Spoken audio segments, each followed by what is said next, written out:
vendredi 11 août 2023, dans le nouvel épisode de Demain nous appartient, alors que Gilles comprend que ses travaux vont durer encore quelques semaines de plus, Angélique Raynaud cache de plus en plus de secrets sur son passé.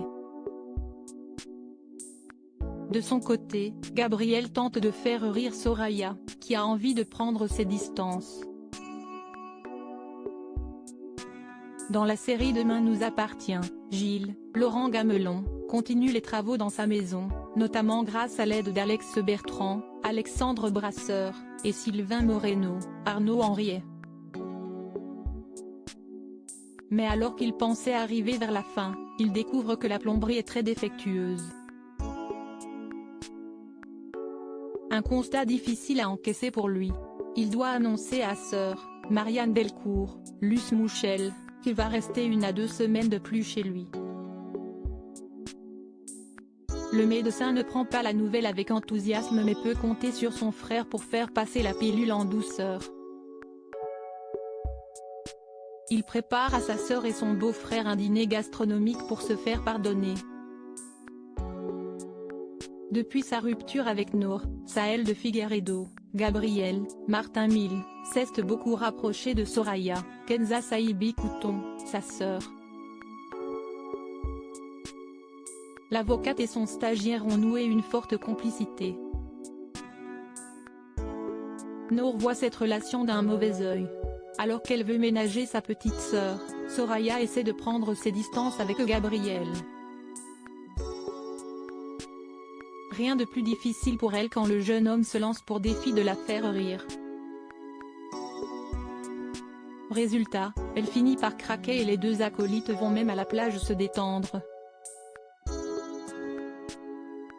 Qui est Violette? Alors que Didier Raynaud, Jérôme Fonlu, a avoué plusieurs meurtres dont celui de la jeune Emma, Angélique Raynaud, Laetitia Milo, ne mène pas large. La mère de famille est interrogée par les enquêteurs qui la confrontent à ces contradictions. Mais Angélique reste floue. Elle ne veut pas dire toute la vérité sur les événements dont elle a été témoin et même actrice. En effet, ce n'est pas Didier qui a tué Emma, Lunalou, mais bien elle.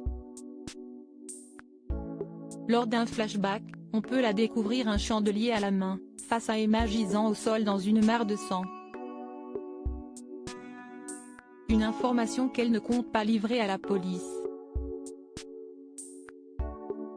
En parallèle, elle doit gérer sa fille, Violette, Salomé Benita. L'adolescente a tenté de se suicider et est depuis hospitalisée. Très fragile, elle n'arrive pas à accepter les atrocités dont son père s'accuse. Imaginer son père en meurtrier est tout simplement insupportable pour elle. Elle doit rester sous surveillance médicale pour l'heure. Alors que Sarah, Camille Genot, et Roxane, Raphaël Volkov, sont toujours aussi présentes pour cette famille riche en secrets, Angélique leur demande de quitter la maison pour être un peu tranquille. Plus tard, Angélique se rend sur une tombe cachée au fond du jardin. Elle porte le nom d'une certaine Violette, née en 2006 et morte en 2009.